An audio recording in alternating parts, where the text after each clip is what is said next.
The Senate will come to order. The chaplain, Dr. Barry Black, will lead the Senate in prayer.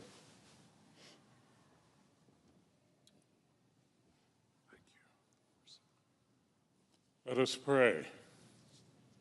Almighty God, who taught us it is more blessed to give than receive, as we prepare to celebrate President's Day, thank you for the great gift of leadership. May this wonderful ability to mobilize people toward a shared objective become the strength of our legislative branch. Help our lawmakers find the correct balance that leads to true influence. Lord, give them the wisdom to prefer listening to speaking and learning to teaching as they seek to make bipartisan progress.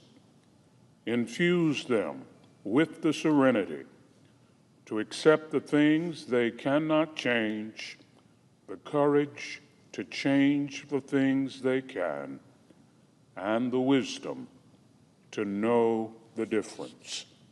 We pray in your wonderful name. Amen. Amen. Please join me in reciting the Pledge of Allegiance to the flag.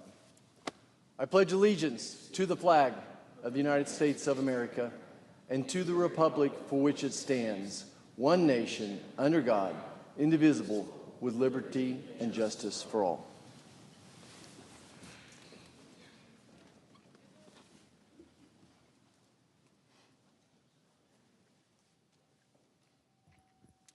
The clerk will read a communication to the Senate. Washington, D.C., February 13th, 2025. To the Senate.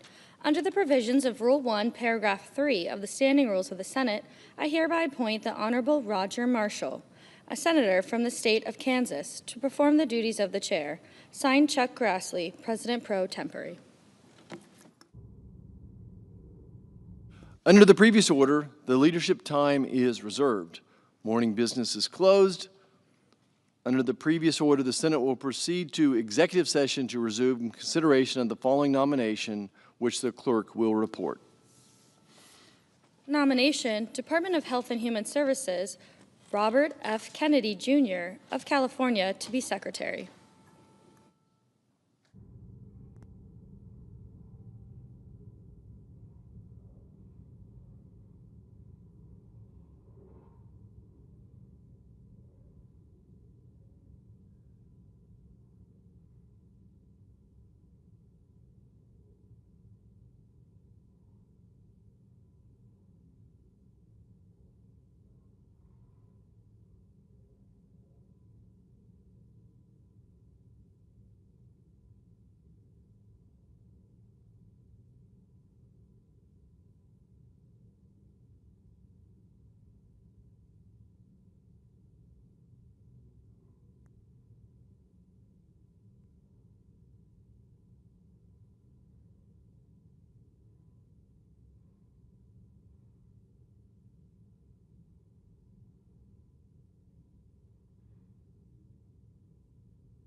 Mr. President.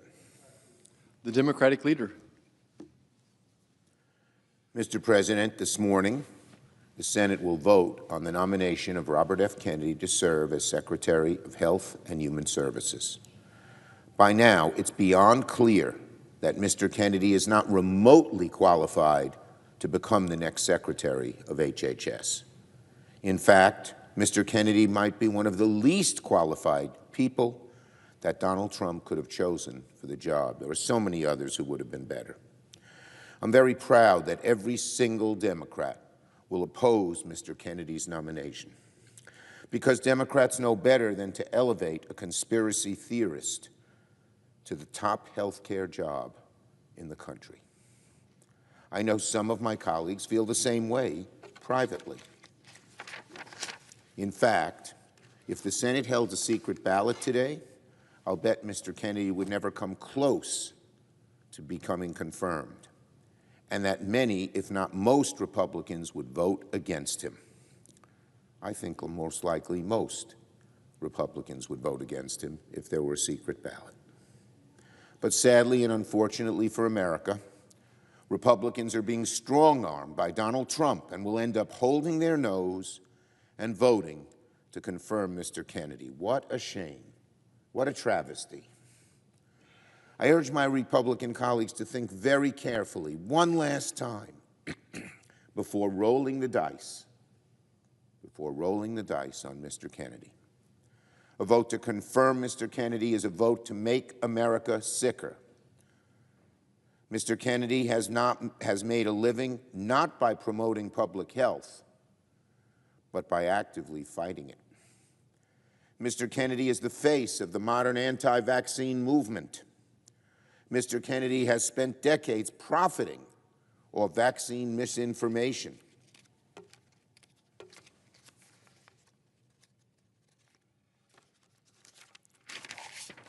Mr. Kennedy told me to my face that he would, quote, defer to the president on issues as personal, as deeply held, as important as abortion. Well, how do we know that Mr. Kennedy won't just defer to the president, who is far from an expert on health care, on other issues and health care issues as well? It's simple. We don't.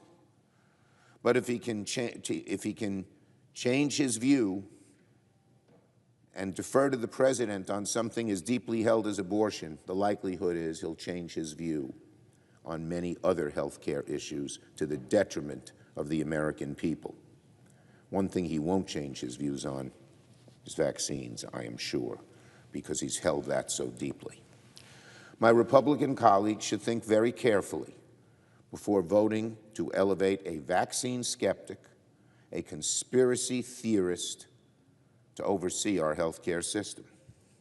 If confirmed, I fear greatly that Mr. Kennedy will take steps that severely undermine public health, weaken safety standards, and put the needs of for-profit corporations ahead of the needs of American families. And sooner or later, public backlash is going to build, and Republicans will have wished they hadn't signed their names for such a troubled nominee. So one final time, I implore my Republican colleagues to reject the nomination of Kennedy to be Secretary of HHS. A vote to confirm Mr. Kennedy is a vote I truly believe many, many Republicans and most Americans will eventually very deeply regret. Now on costs, lowering costs for average families in the budget resolution. Well, my colleagues, ladies and gentlemen, my fellow Americans, welcome to the age of Trumpflation. Trumpflation. If there was one mandate that Donald Trump had after winning the election, it was to fight inflation. Remember what he said on the campaign trail? He said, quote, "When I win, I will immediately bring prices down starting on day one." Starting on day one, he said he will bring prices down. Well, today is day 25, and inflation is not down, but but actually up by 3%, higher than what economists were expecting. At the grocery store, the price of pork and chicken and beef are all up. Eggs are up 15% from last month. Gas prices are up 2% from last month. Used cars are up. Auto insurance has become more expensive. And what is Donald Trump doing about all this? He's making the problem worse by threatening trade wars with our own allies. Here's what the CEO of Ford Motor Company said yesterday. The CEO of Ford Motor Company warned yesterday that, quote, a 25% tariff across the Mexico and Canadian borders will blow a hole in the U.S. industry that we have never seen. That's the head of Ford Motor. That's not some liberal Democratic economist. The head of Ford Motor says that the tariffs will blow a huge hole in the U.S. auto industry. What he's doing on tariffs is, again, sort of like everything else. It's sort of a meat axe approach, a slash and burn approach, not looking at each individual case and seeing what's good and what's bad. Inflation is the #1 issue on people's minds. It was the biggest issue during the election, and already Donald Trump is breaking his promise to do something about it. And the American people are starting to take notice already, even though we're only on day 25 of Trump's term. A recent CBS poll showed that 66% of voters do not think Trump is focused enough on lowering prices. 66% of voters do not think Donald Trump is focused enough on lowering prices. And you know what? They're absolutely right. In the 3 weeks that Donald Trump has been president, he's been focused on pretty much everything but fighting inflation, which is the #1 thing people care about. We've seen this maneuver so many times before from Donald Trump. He knows that he has no real answers to fixing inflation. So what does he do? He distracts, he distorts, he says ridiculous and wild, strange things, hoping to distract the country from the fact he's not doing his job. It's why he talks about things like renaming the Gulf of Mexico. It's why he's talking about hotels in Gaza. It's why he's talking about annexing Canada. None of these things have anything to do with the thing that matters most, lowering the cost of living for average American families. And meanwhile, what are the Republicans doing here in Congress? What are my Senate Republican colleagues doing? Are they fighting inflation, maybe? No way. No way. Republicans are full steam ahead with cutting taxes for the ultra-rich, paid for on the backs of working and middle-class families. Just look at the gargoyle-like budget proposal that the House Republicans released yesterday. Republicans want to make billionaires even wealthier by raising costs for working people. The Republican budget slashes nutrition programs that help 40 million Americans put food on the table. The Republican budget proposes massive cuts to Medicaid, threatening health care for tens of millions of people. It will make food, health care, energy, and housing more expensive, all to cut taxes for the ultra-rich, hurting the middle class, raising costs for the middle class to help the ultra-wealthy. The Republican budget plan can be described in one word: radical. Republicans should remember well what happened the last time they cut taxes for the ultra-wealthy. It backfired with the rest of America. If Republicans try to cut taxes for the ultra-rich again, history is going to repeat itself, and it will cost them dearly at the ballot box. I yield the floor and note the absence of a quorum. The clerk will call the roll. Ms. Alsobrooks.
Mr. President, The senator from Arkansas. I ask that we dispense with the quorum call. Without objection. Thank you, Mr. President. I ask unanimous consent that our intern on the Committee on Agriculture, Nutrition, and Forestry, Kylie Henneberry, be granted floor privileges through May 9th, 2025, and that CFTC detailee Kevin Webb also be granted floor privileges through the end of the 119th Congress. Without objection. Thank you, Mr. President.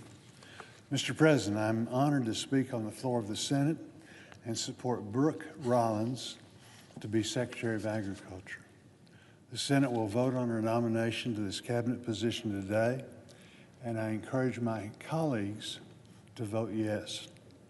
America's farmers, ranchers, foresters need a leader at USDA who will be an advocate for their livelihoods in rural America and be a strong voice to address the pressing needs of our agricultural community.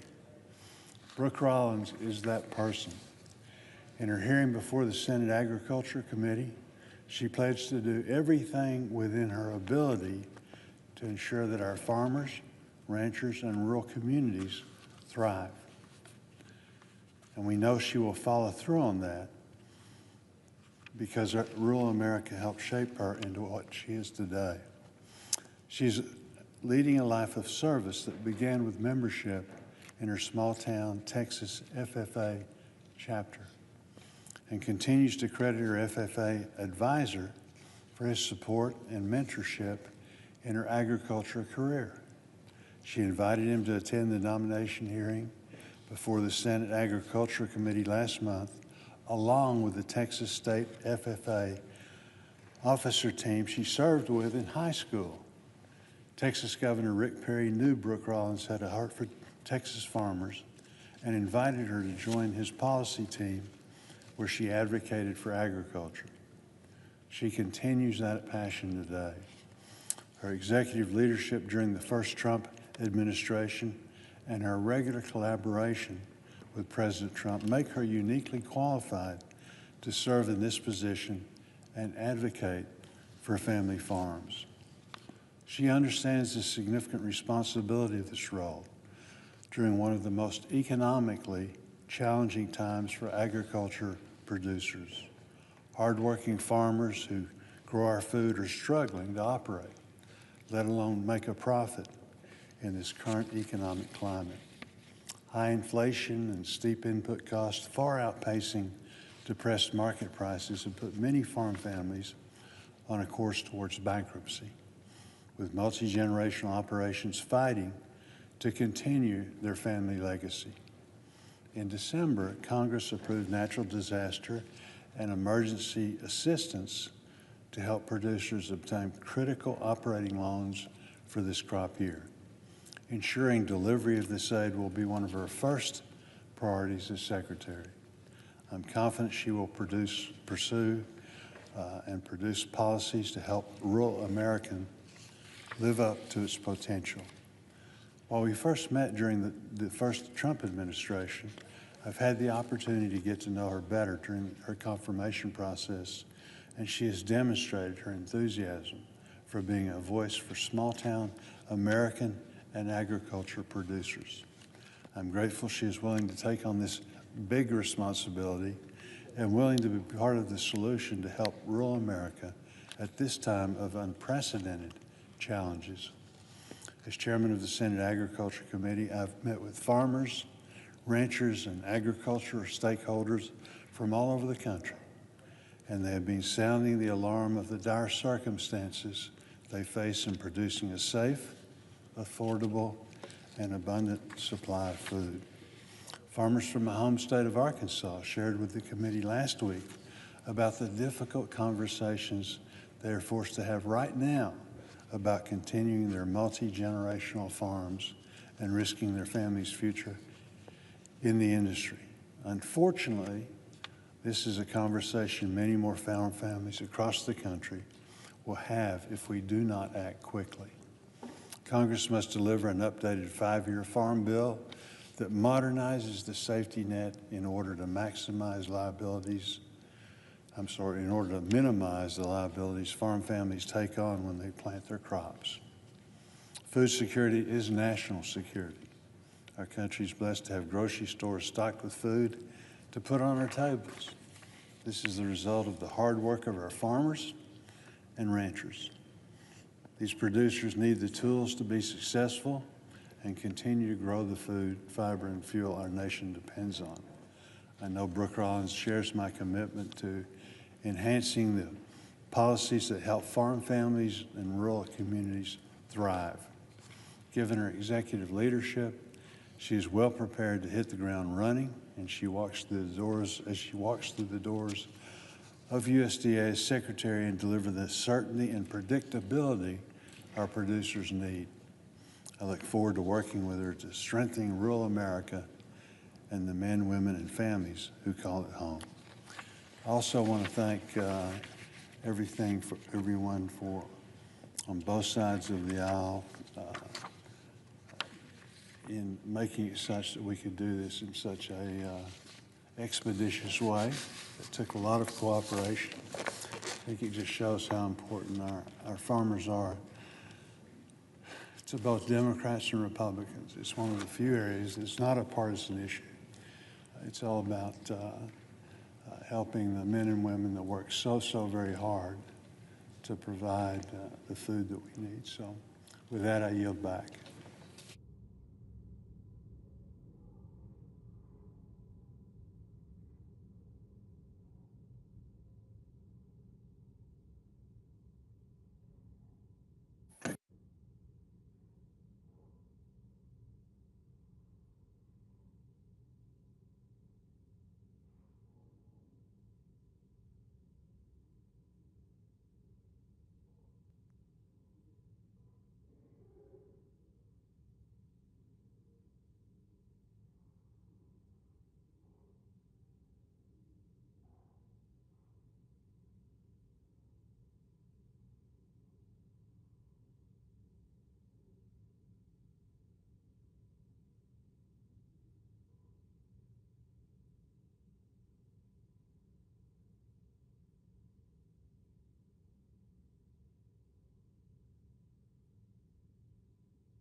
Mr. President.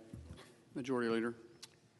Mr. President, anybody who knows me well knows that I say this a lot, and that is that agriculture is the lifeblood of South Dakota and the lifeblood of our country. And farmers and ranchers are hard at work every single day to feed America and the world. But what I hear lately from farmers and ranchers is not good. Agricultural producers across the country have faced strong headwinds in recent years. Higher input costs, high interest rates, lower commodity prices, all leading to declining farm income year after year. Natural disasters have struck many of our farm regions, and the bird flu continues to ravage agriculture across the country. Of course, the last few years, the Biden administration was hardly much help. It imposed burdensome regulations like WOTUS, or Waters of the United States, that threatened to devastate the farm sector. The administration put expanding market access on the back burner while our agricultural trade deficit grew to record levels. And their profligate spending led to inflation that hit farmers and ranchers especially hard in the form of higher input costs. Meanwhile, Democrats here in Congress failed to prioritize a modernized farm bill to support agriculture through these challenges. And we are now more than a year past due for an updated farm bill. Mr. President, American farmers and ranchers deserve better. much better.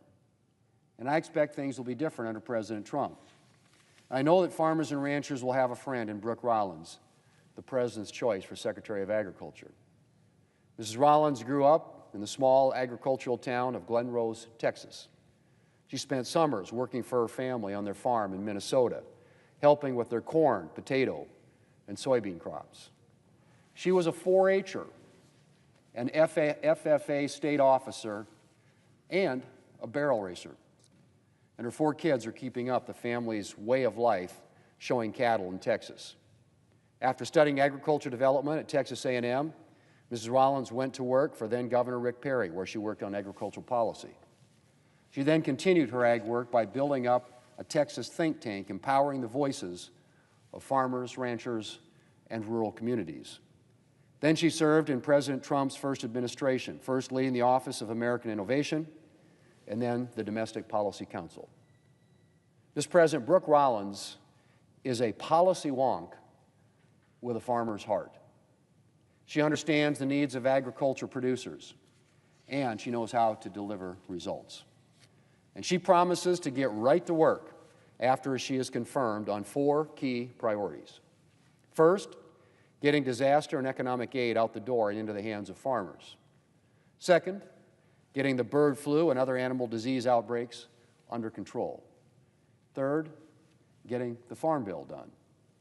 And finally, revitalizing the U.S. Department of Agriculture to focus on its core mission and put America and American agriculture first. Mr. President, I'm looking forward to working with Mrs. Rollins on these key priorities. Under this Republican majority, delivering a modernized Farm Bill is a priority. And I'm glad that Mrs. Rollins has pledged to work with Congress on one of the top Farm Bill needs, which is strengthening the farm safety net, which is essential to keeping existing operations going and encouraging the next generation of producers to get started. I was also pleased to hear Mrs. Rollins acknowledge the need to improve management of national forests. The Black Hills National Forest, among others across the country, has seen its timber industry decimated by bad management policies. So I look forward to working with USDA under Secretary Rollins to provide relief from the dire situation in western South Dakota. And I'm encouraged as well that she will prioritize getting disaster and economic assistance out the door. Last year, many parts of the country suffered from natural disasters, including South Dakota. And as I said, farmers and ranchers have suffered lower commodity prices and declining incomes. In December, Congress passed $31 billion in agricultural disaster and economic assistance. And we need to get that money into the hands of farmers and ranchers working to rebuild. Mr. President, Brooke Rollins understands the mission of USDA. She understands the day-to-day needs of America's farmers, and she has the expertise to deliver results.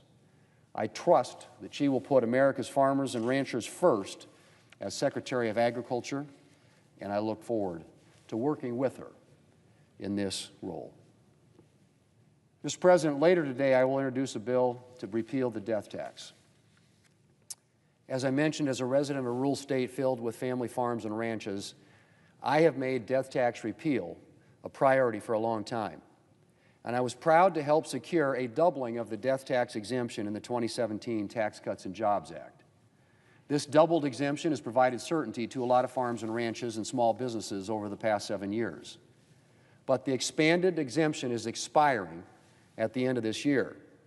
And it's my hope that we will not merely extend this exemption, but that we will get rid of this fundamentally flawed tax once and for all. Mr. President, the death tax is fundamentally flawed both in theory and in practice.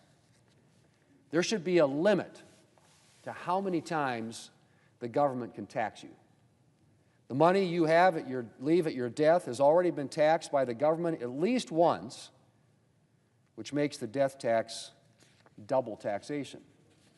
And the government isn't even profiting all that much from this double taxation. That's right, the death tax accounts for a teeny tiny fraction of government revenue. In fact, there's reason to believe that the government would collect more in taxes if it got rid of the death tax entirely, due to the economic growth and job creation that would stem from its elimination. So how is there any support left for this burdensome tax? Well, Mr. President, that's a good question. For some, of course, heavy taxation is axiomatic. Do well, their thinking runs, and the government should come after you. Some think that you shouldn't be able to pass the results of hard work down to your children upon your death. Well, Mr. President, death tax proponents tend to talk as if the death tax only affects the extremely wealthy. But nothing, of course, could be further from the truth. The death tax can sweep up those who have very little in the bank, notably family farms and ranches and family businesses. How? Well, farming and ranching is often a cash-poor business. A farmer might have substantial-looking assets on paper, but the vast majority of that is land and farming equipment. Only a small fraction of it is money in the bank. On top of that, farmland can often be valued at a level that is inconsistent with its agricultural productivity value. A farmer might have land with a substantial value on paper, but the crop yield on that land could be worth far, far less. So what happens when a farmer or rancher dies and his estate is subject to the tax? There's a very good chance that his liquid assets, in other words, the cash that he has available in the bank, won't come close to covering the tax bill from the federal government. And the only alternative for his heirs may be to start selling off land or farm equipment to pay the tax. In some cases, they will be able to keep the farm, just a smaller version of it. In others, they may have to sell off the family farm entirely. The case is similar with family-owned businesses. The owner might appear to have substantial-looking assets on paper, but only a small fraction of that may be money in the bank. The vast majority may be tied up in the business. And once again, when the federal government comes around demanding a huge portion of this individual's taxable estate, there may not be anywhere close to enough money in the bank to pay the tax. To pay the federal government, the owner's descendants will have to sell off part or all of the family business. Now, Mr. President, family farms and ranches are the lifeblood of rural communities in South Dakota. They're a source of jobs. They provide support for local businesses. They help build up local schools and local infrastructure. Losing a local farm can hit rural communities very, very hard, especially when that farm or ranch is bought up by an out-of-state business with few ties to the community and limited interest in building it up. And Mr. President, it's not just those who actually get hit by the estate tax who suffer. A lot of family farms and ranches and family businesses spend a lot of time and money on estate planning to avoid being hit by this tax. That's time and money that could have gone into building their business, investing in new equipment, hiring new workers, and the list goes on. Some set aside capital to prepare for the death tax, capital that, again, could go into building up the farm or ranch or hiring new workers for the family business. As one of my Democrat colleagues, the senior senator from Washington, said a while back, and I quote, "The estate tax is bad for businesses, it is bad for workers and new job creation, and it is bad for our communities who are watching their local family-owned businesses get swallowed up by large corporations," end quote. Well, Mr. President, as I said, we protected a lot more family farms and family businesses by doubling the death tax exemption in the Tax Cuts and Jobs Act back in 2017. But we didn't protect them all. And those we did protect will lose those protections at the end of this year. It is time to end this punishing and burdensome tax once and for all. I want to thank my Republican colleagues who have joined me in sponsoring this legislation. And Mr. President, I hope that 2025 will be the year that we permanently bid farewell to the death tax. Mr. President, I yield the floor, and I suggest the absence of a quorum. Clerk will call the roll. Ms. Alsop-Brooks.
Ask unanimous consent to vacate the quorum call.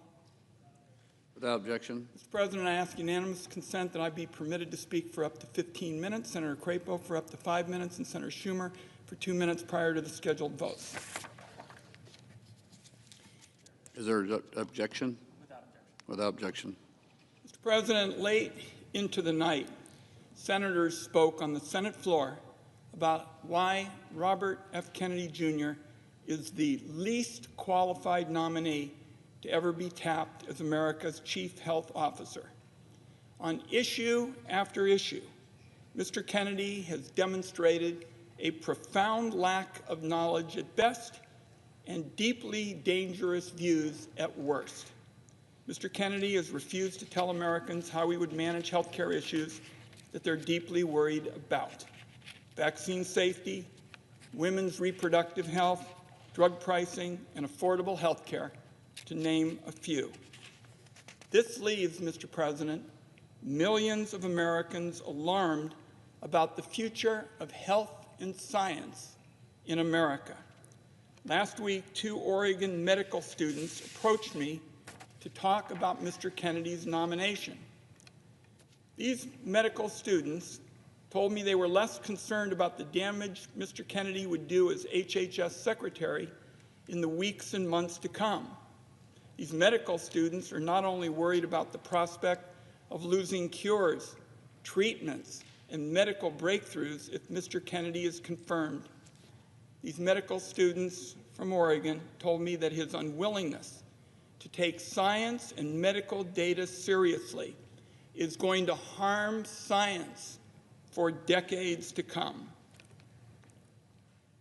So I ask my colleagues to think about those medical students' words. Is that a legacy you want to leave behind as a result of supporting Mr. Kennedy? Senate Democrats have been making this exact case. In his hearing before the Finance Committee, I asked Mr. Kennedy to square his anti-vaccine views with more recent statements designed to appease a number of our senators who are quite nervous about his nomination.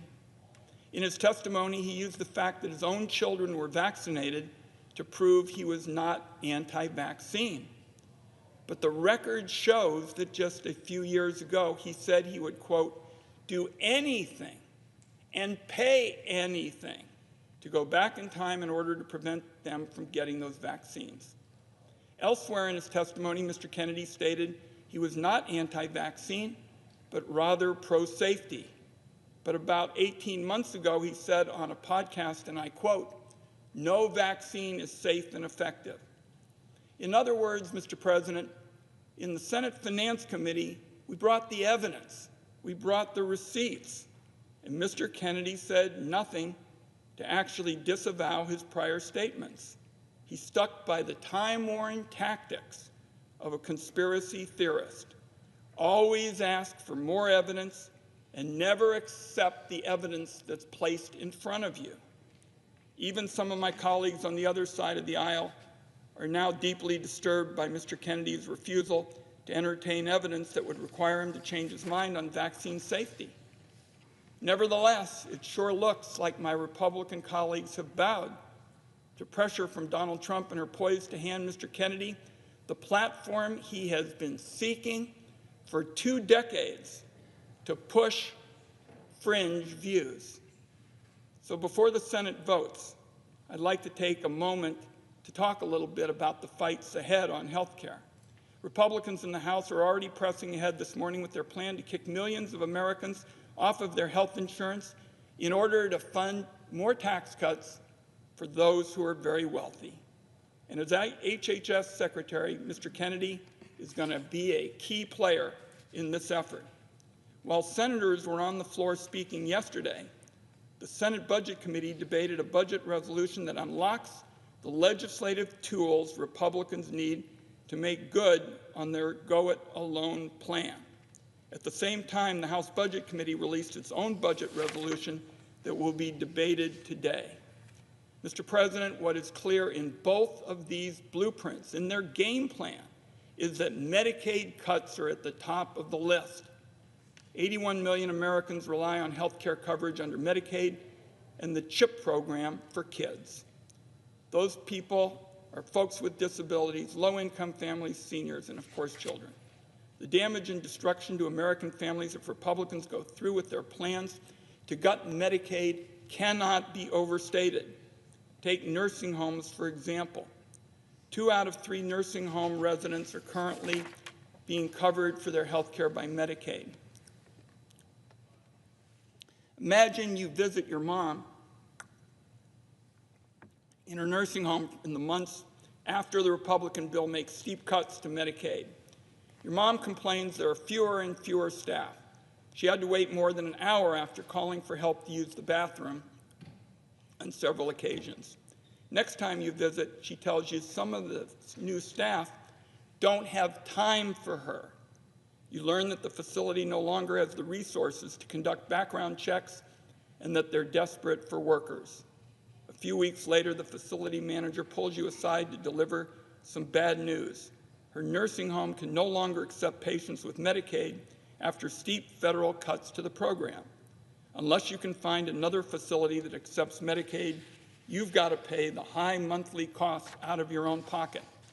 Suddenly, and with no warning, you've got impossible options. Either you scramble to find the money to cover a new facility that costs thousands of dollars a month, or you bring your mom home with you. So between holding down a full-time job and raising young kids, suddenly you have to deal with making sure that your mom gets full-time care, and that requires nursing assistance around the clock. Unfortunately, this case I described is something you see in every nook and cranny of America. I know that from my days as co-director of the Gray Panthers. And I know that many of your friends and neighbors with aging parents and grandparents in nursing homes are facing the catastrophe that I've just described.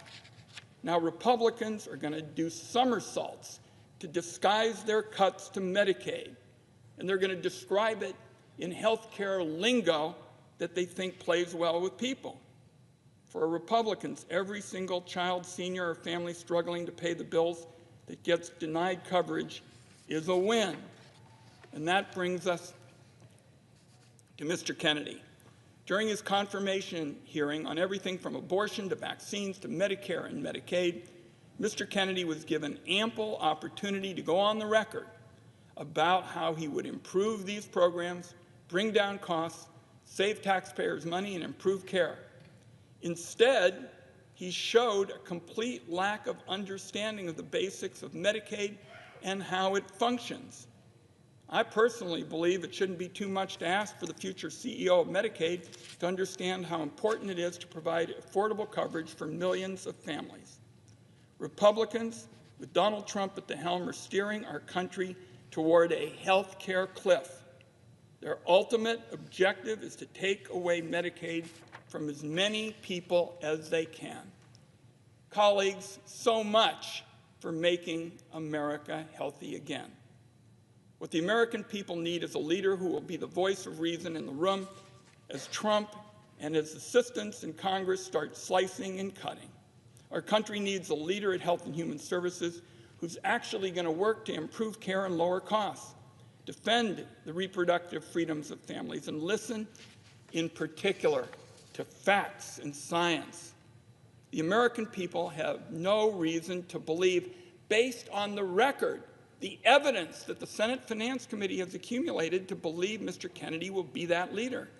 There is no question the health care system in America needs reforms. It's falling short, and Democrats want to work in a bipartisan way on those issues. We are disillusioned by a system that puts profits over patients in too many circumstances. Nobody on this side of the aisle is arguing for the status quo. But the solution, colleagues, and I'm closing with this, does not lie in Donald Trump's, quote, concept of a plan to make our country less healthy, less safe, and less successful. When kids are kicked off their Medicaid coverage and forced to go without basic medical care and grow up with chronic illnesses that leave them in a lifetime of pain and suffering, Republicans are going to regret any vote they give to Robert Kennedy. When seniors are told they have to vacate their nursing homes because it no longer accepts Medicaid, Republicans again will regret a vote for Robert Kennedy. When families are struggling to pay the bills and they're landed with a mountain of medical debt because their kid got sick and they were kicked off their insurance, finally Republicans will regret any decision they give, any vote they give to Robert Kennedy. Mr. Kennedy will no doubt be right alongside Republicans, a willing participant in this future for health care that I've described today that is really stepping back from progress that has been made. I urge a no vote, colleagues, and I yield the floor.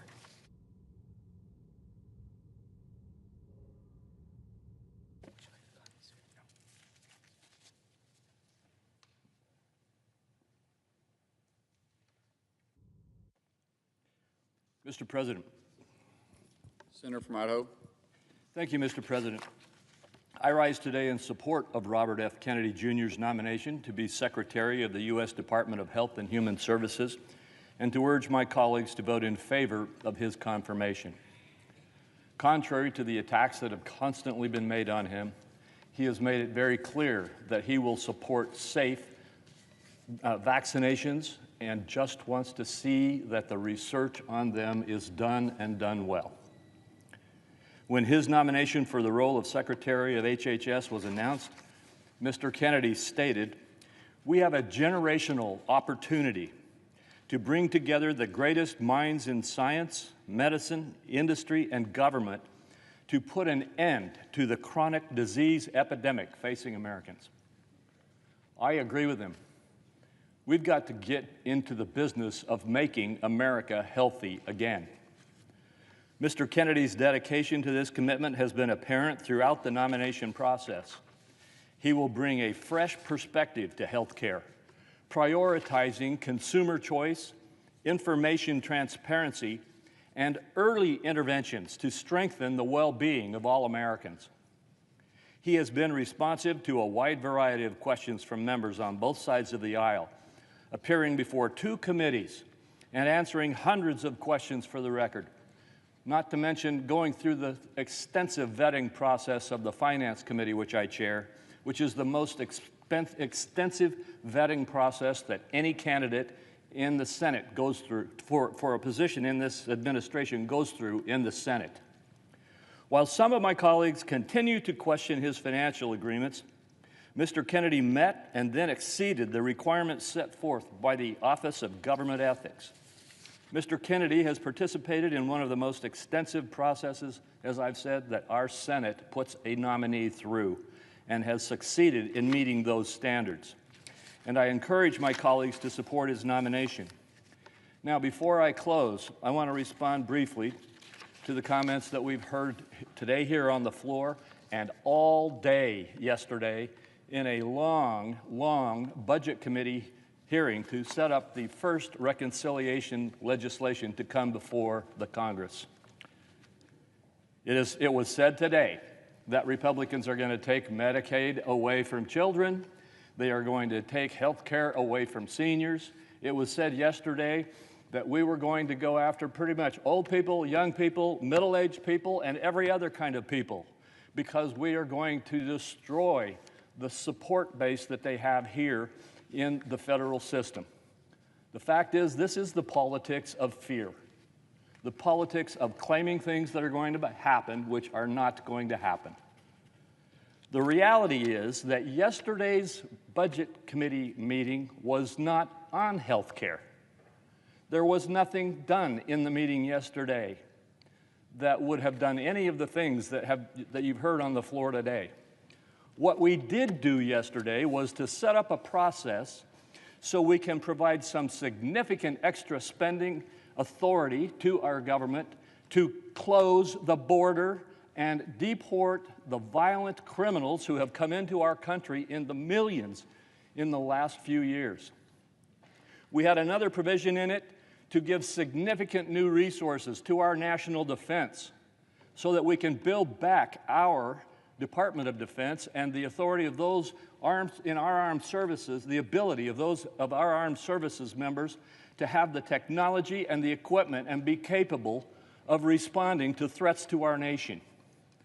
And finally, we restarted and charged up our use and engagement in producing America's energy in America so that we can get back into the business of being independent and not relying on other nations for our energy policy. Those are the three things that we focused on in the committee yesterday. And by the way, each one of those was a little bit costly, and every one of those was offset so that there was no increase in federal spending.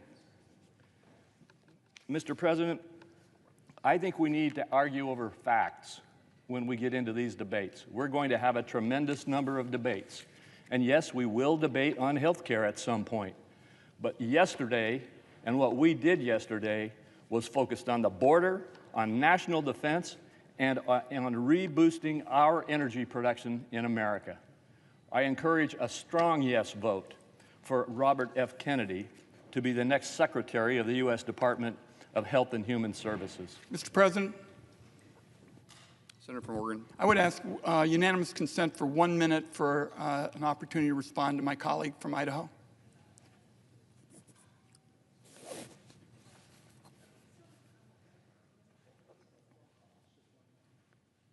Without objection. Thank you, Mr. President. I would only say to my friend from Idaho that he says this is not going to happen, that people are going to be safe and seniors on Medicaid and the like will be safe. I would just say to my colleague, it starts today in the other body of Congress. I'd say to my colleague, the process of setting in motion these cuts to essential health care services begins today. We can read about it in the publications about the congressional schedule. I look forward to working with my colleague when we can find common ground. But on this point that it's not going to happen, everybody's going to be safe, the efforts to cut these vital programs, including Medicaid, begins this morning in the other body, and I yield the floor. Could I have 30 seconds to just respond? I ask unanimous consent. Without objection. Mr. President, I would simply say that we hear this every time we look at trying to address the spending excesses in our government. And I will just say to my colleague and to everyone, we're not going to take health care away from children. We're not going to take health care away from adults, from seniors, or middle-aged people. We are not going to attack the benefits that people get under Medicare. And frankly, we will reform some of the spending, yes, but we will not do all of the terrible things that are being spun up to try to attack this effort to control the excessive spending in our government. Democrat leader. Thank you, Mr. President. Mr. President, the fact that we're here right now, that we're even here right now, voting on this wildly unqualified conspiracy theorist to trust with one of the most life or death jobs, HHS Secretary, charged with protecting the health of every single American, should be an affront to every senator and the millions of Americans that will be impacted by this horrific nomination. My colleagues on the other side of the aisle, I implore you, think one last time about this vote. My colleagues on the Republican side, you know the consequences of what you're doing. My colleagues on the Republican side, you know how dangerous this is. My colleagues on the other side, you know you are not putting your constituents, their health, their families first when you vote yes. To quote my colleague, the junior senator from Texas, just a few years ago, he said, quote, "We need an expert. We need a scientist. We need someone who knows something about health care heading the Health and Human Services Department." Well, which is Robert Kennedy? An expert? A scientist? Or what about the senior senator from Louisiana, the chair of the Health Committee, and a well-respected medical professional himself? A few years ago, here's what he said. Previous HHS secretaries have had a pharmaceutical industry background, have been a state health commissioner, have run health systems, have been governors. Somebody who has had a background in actually administering the programs that HHS administers. I ask my colleagues, which of these qualifications does RFK possess? You know the answer, none of them. The question in front of this body today, the question in front of this body is not simply to confirm RFK to run the nation's health department. The question before us is very simple.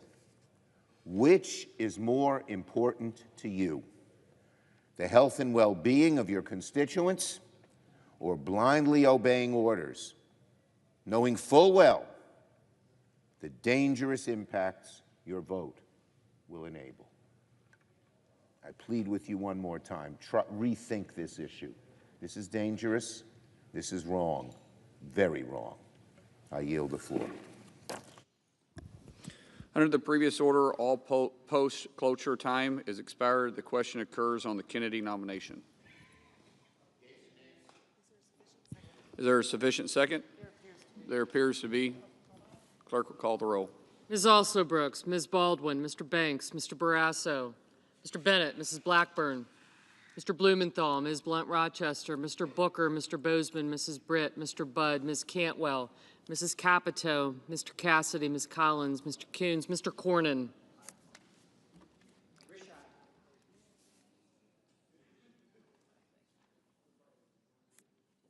Ms. Cortez Masto. Mr. Cotton, Mr. Kramer, Mr. Crapo,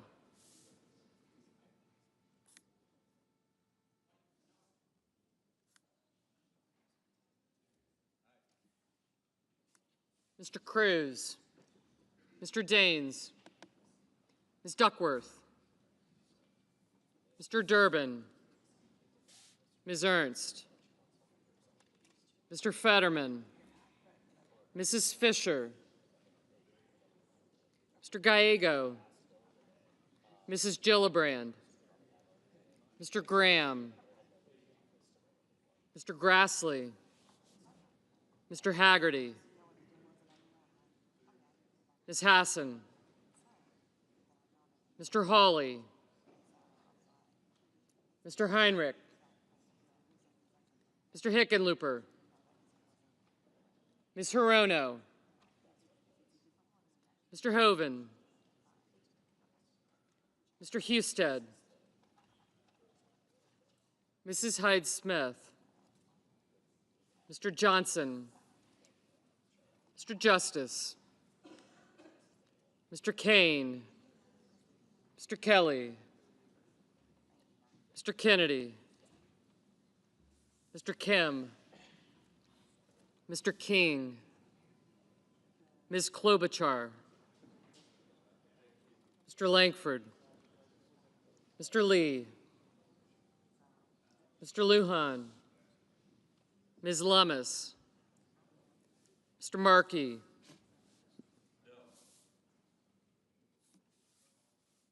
Mr. Marshall, Mr. McConnell, Mr. McCormick, Mr. Merkley, Mrs. Moody, Mr. Moran, Mr. Moreno, Mr. Mullen, Ms. Murkowski, Mr. Murphy, Mrs. Murray, Mr. Ossoff, Mr. Padilla, Mr. Paul, Mr. Peters, Mr. Reed, Mr. Ricketts,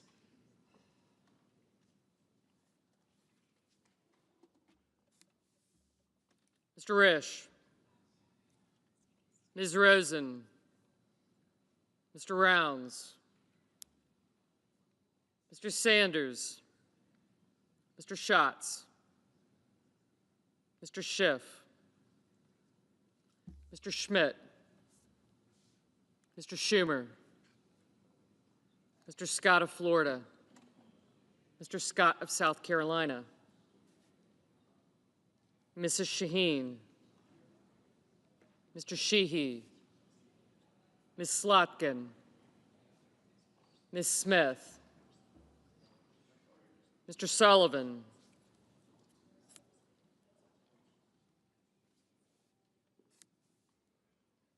Mr. Thune, Mr. Tillis, thank you, Mr. Tuberville, Mr. Van Hollen, Mr. Warner, Mr. Warnock, Ms. Warren, Mr. Welch, Mr. Whitehouse, Mr. Wicker, Mr. Wyden, Mr. Young,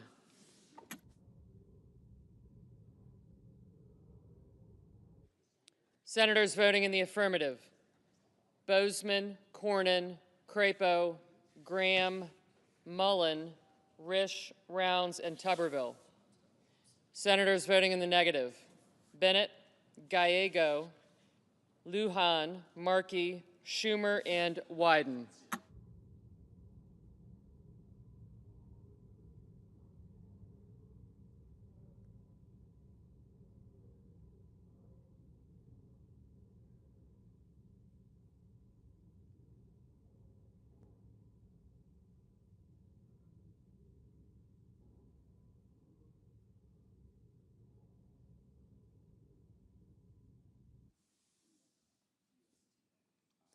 Mr. Wicker, aye. Mr. Marshall, aye. Mr. Moreno, aye.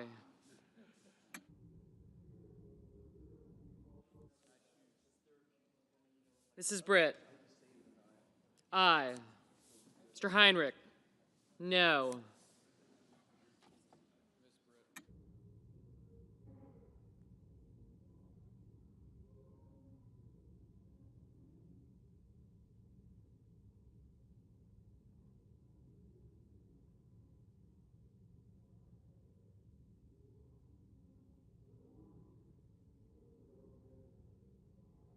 Mr. Justice, aye.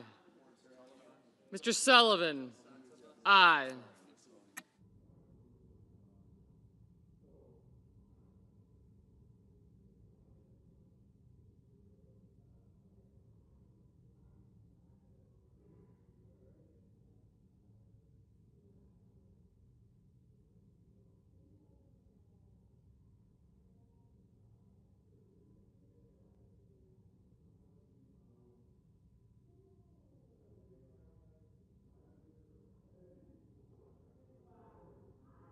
Mrs. Blackburn, aye. Ms. Baldwin, no.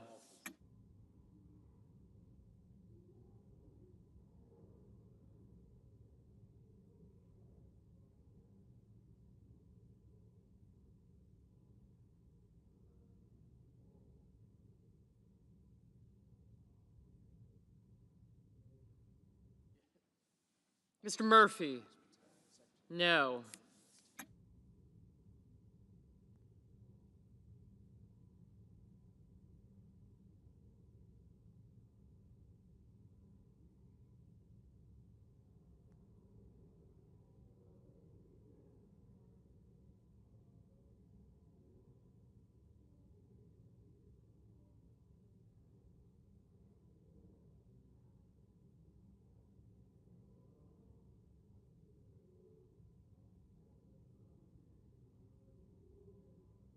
Mr. Cotton, aye.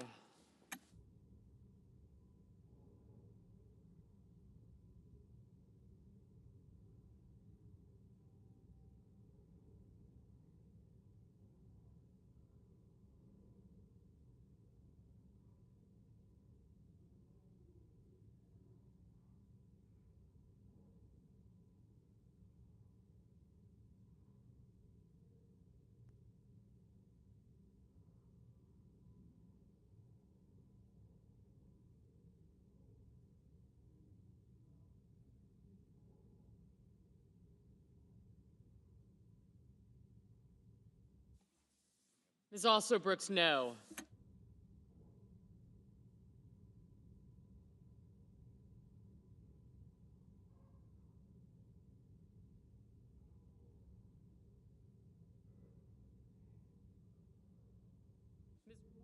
Ms. Warren, no.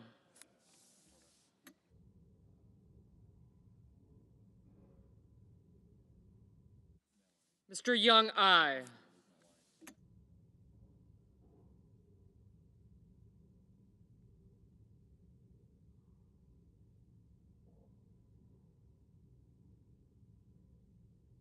Mr. Kelly, no.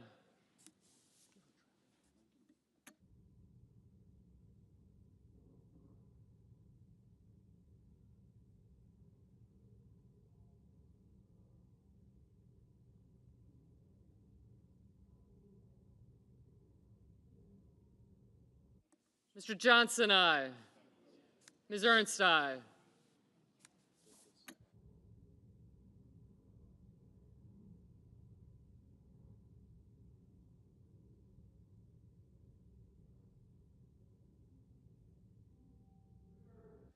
Mr. Durbin, no.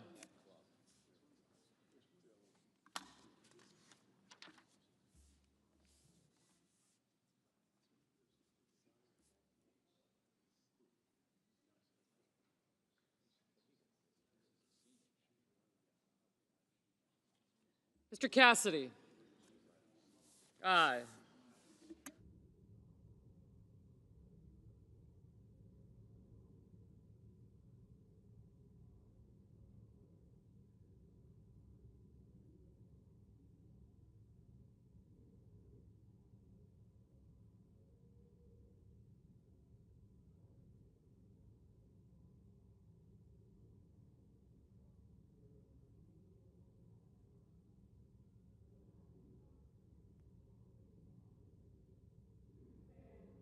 Mr. Sanders, no.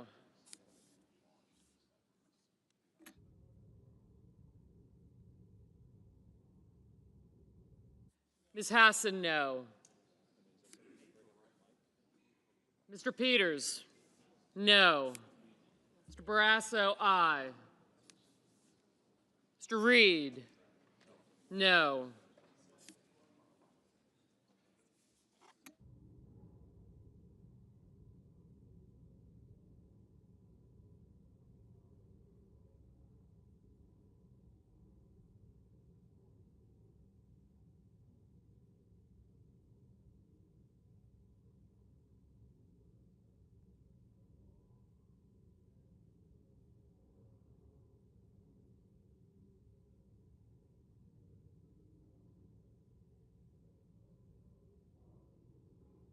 Mr. Curtis, aye.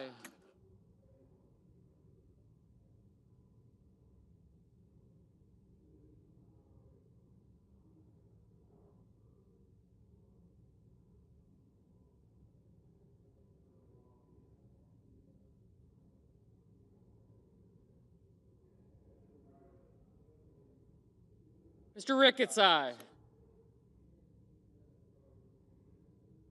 Mr. Thune, aye.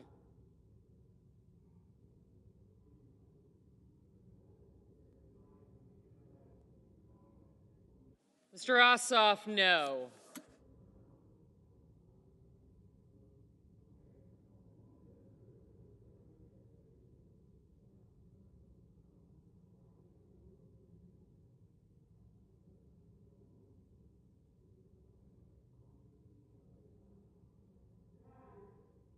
Mr. Haggerty, aye.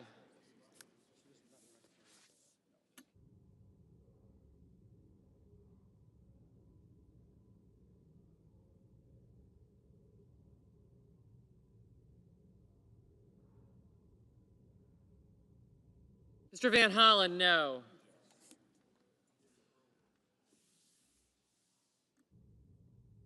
Ms. Rosen, no.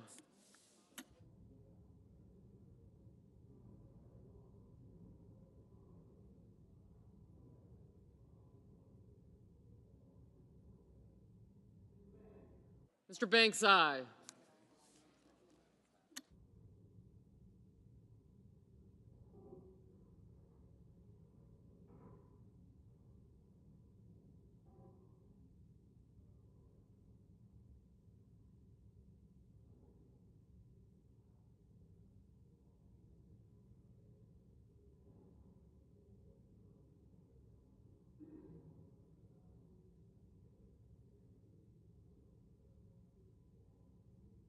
Mr. Tillis, aye.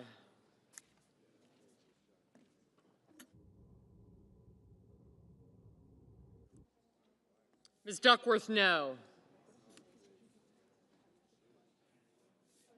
Mr. McCormick, aye.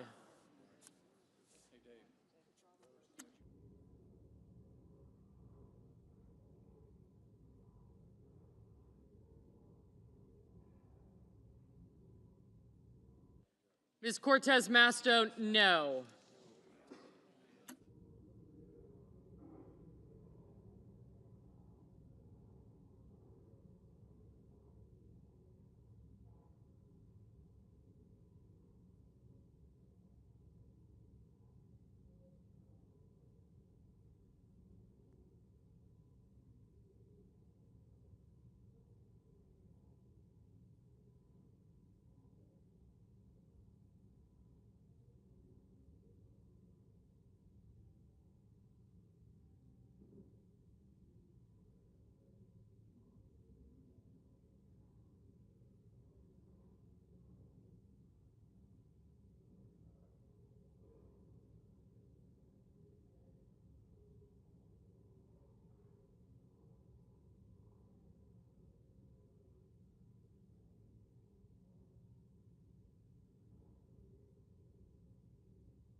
Mrs. Hyde-Smith, aye.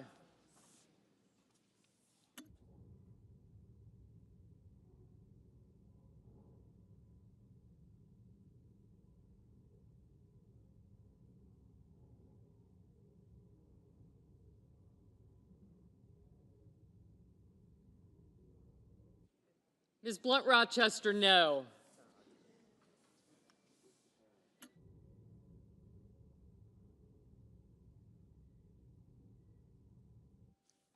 Ms. Collins, aye. I did, thank you.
Mr. Langford, aye.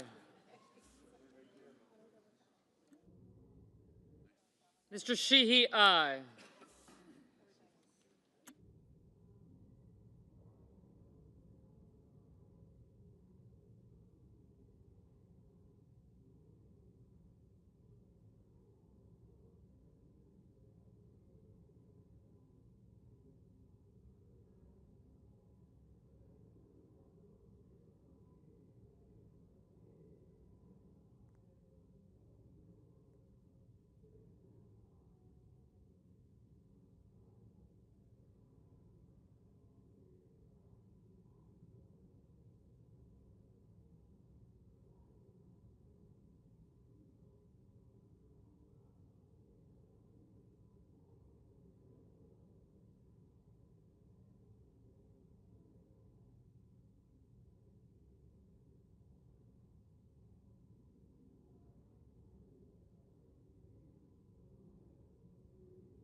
Mrs. Murray, no.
Mr. Hoven, aye.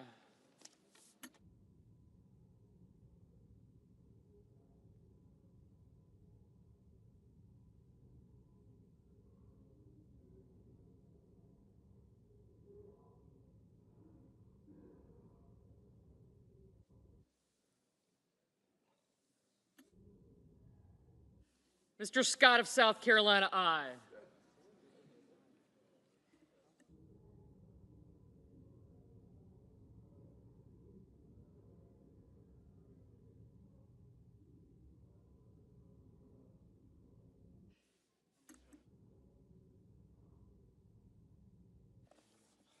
Mr. Merkley, no.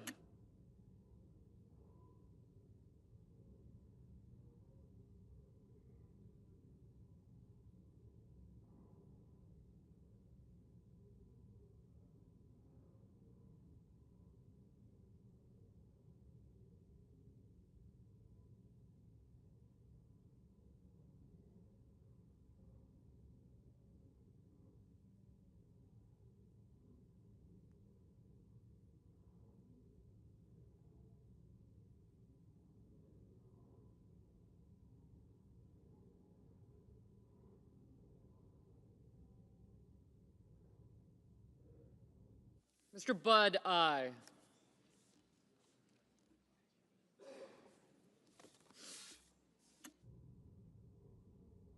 Mrs. Gillibrand, no. Mr. Moran, aye.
Mr. Fetterman, no.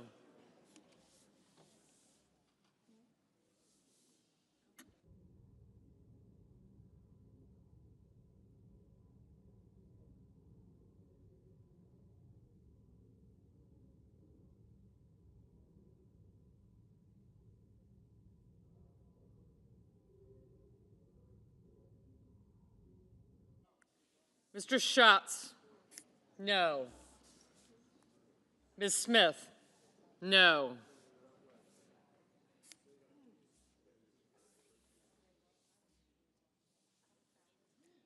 Mr. Husted, aye.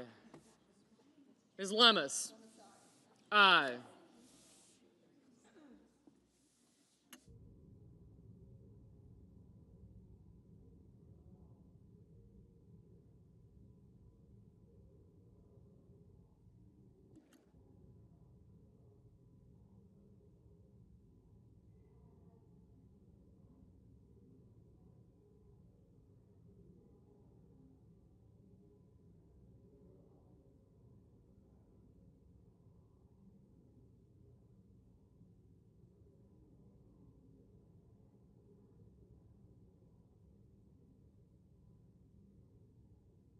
Mrs. Capito, aye.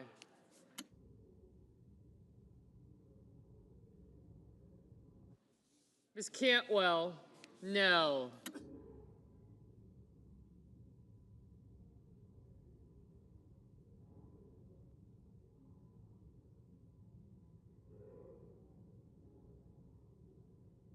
Mr. Kramer, aye. Mr. Kim, no.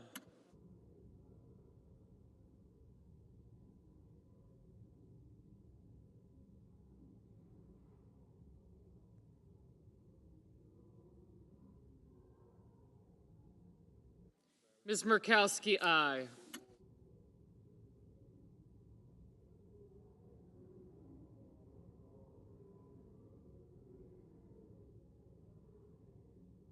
Mr. Coons, no. Mr. Kane, no.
Mr. Warner, no.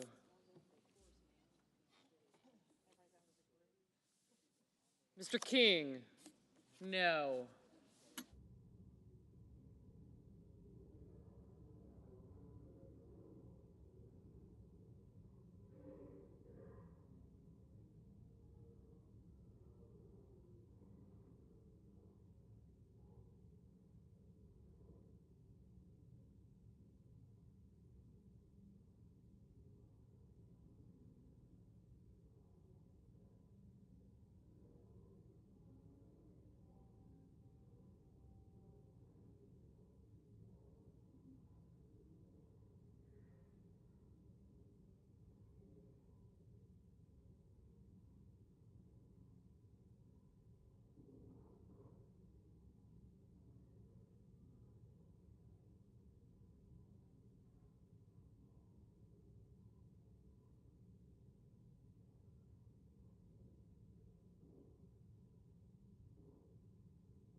Mr. Warnock, no.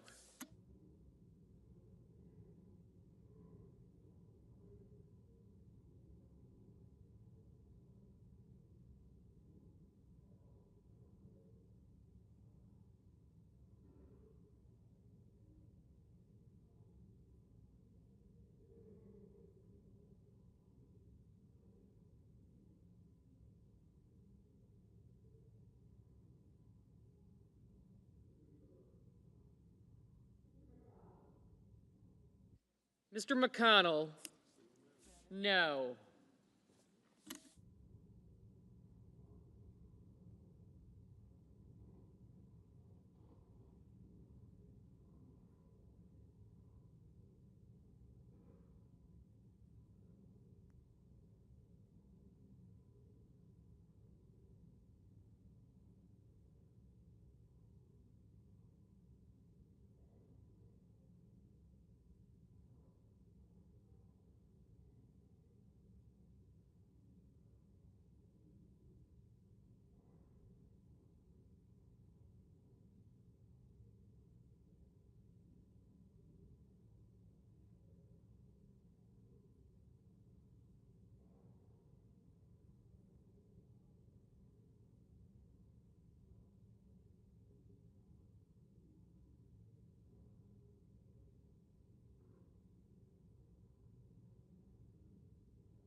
Mr. Schmidt, aye.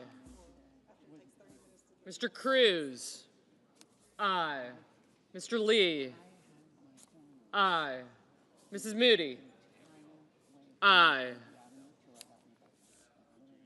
Mr. Daines, aye. Mr. Schiff, no. Mr. Booker, no. Mr. Padilla, no. Mr. Blumenthal, no.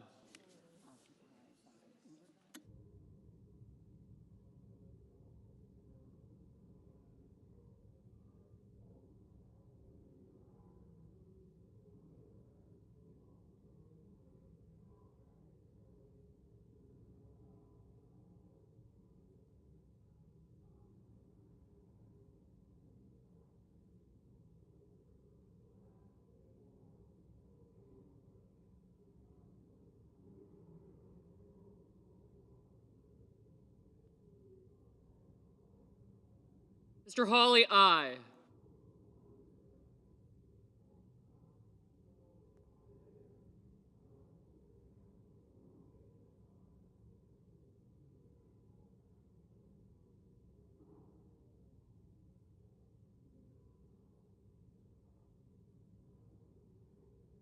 Mr. Kennedy, aye.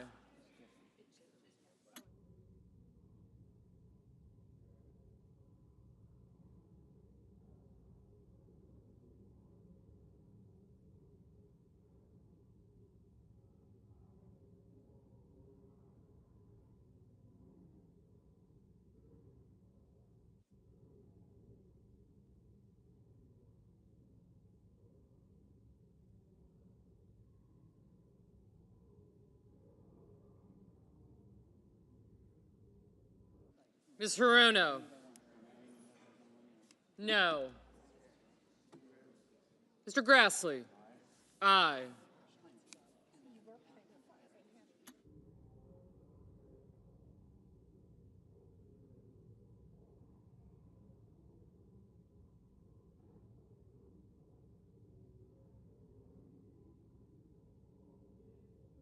Fisher, aye.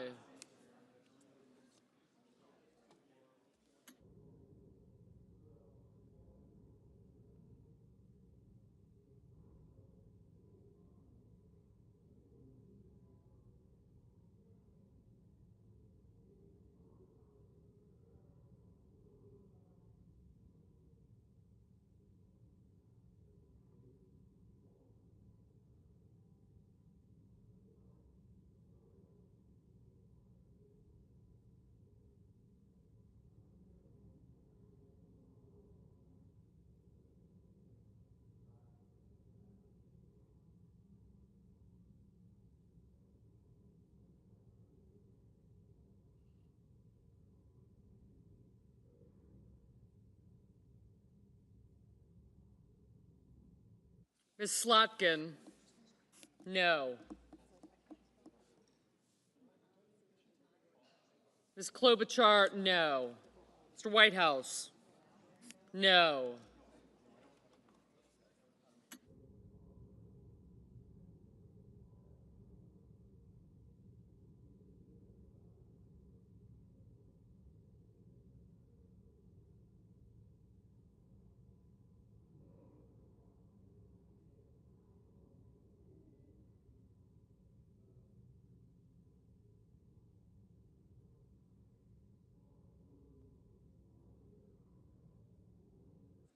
Mr. Hickenlooper? No.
Mr. Scott of Florida, aye.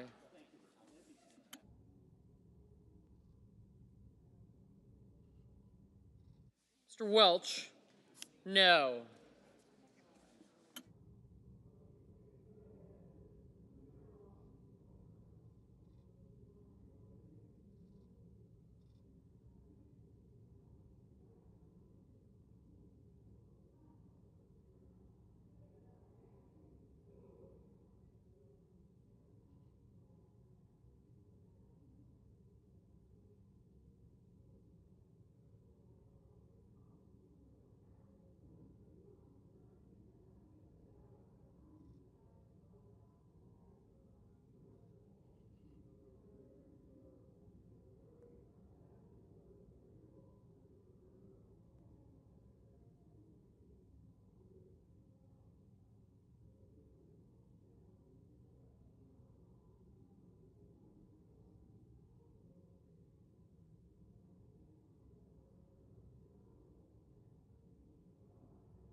Mrs. Shaheen, no.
Mr. Paul, aye.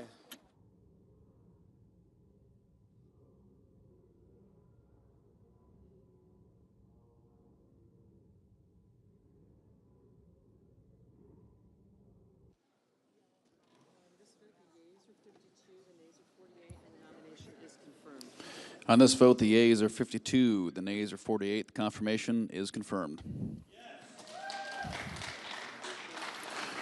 Just number 4? Yeah, but just number 4.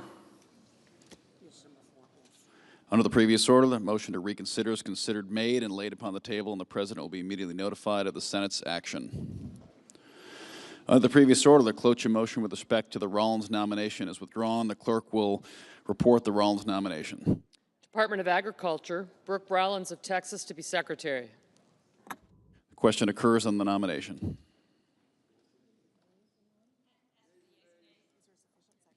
Is there a sufficient second?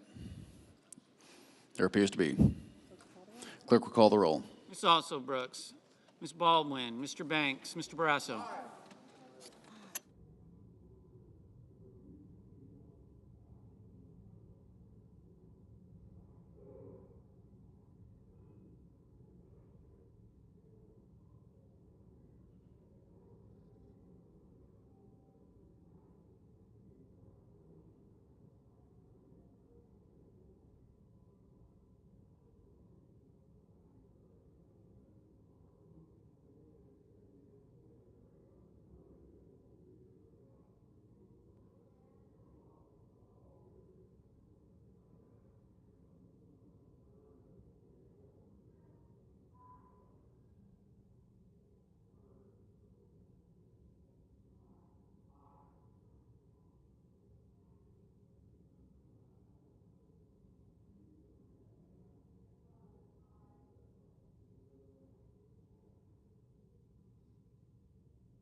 Mr. Bennett, Mrs. Blackburn, Mr. Blumenthal, Ms. Blunt Rochester, Mr. Booker, Mr. Bozeman, Mrs. Britt, Mr. Budd, Ms. Cantwell,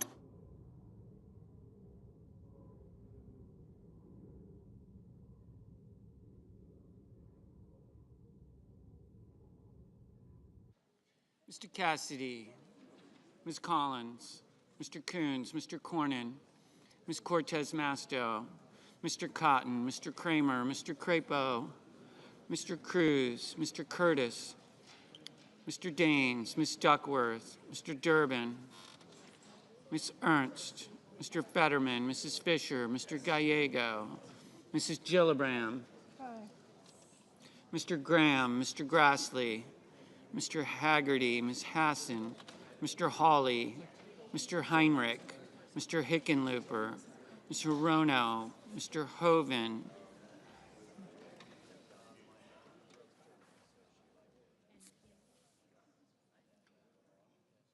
Mr. Husted, Mrs. Hyde-Smith,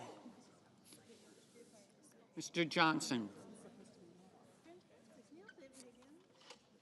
Mr. Justice, Mr. Kane, Mr. Kelly, Mr. Kennedy, Mr. Kim, Mr. King, Ms. Klobuchar,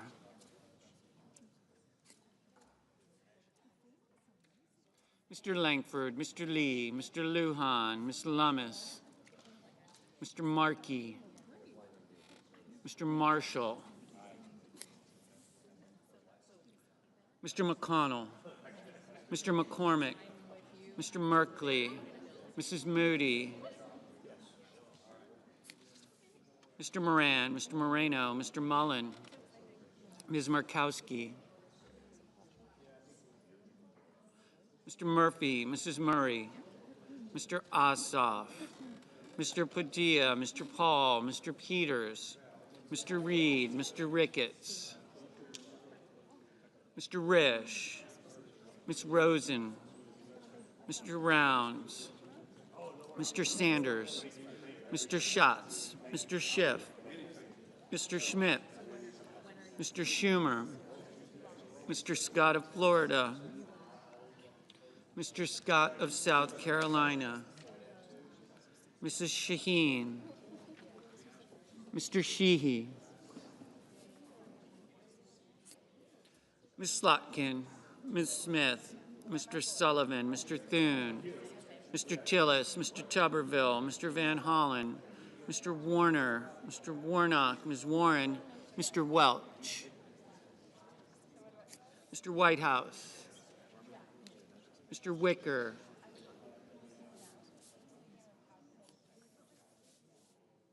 Mr. Wyden, Mr. Young,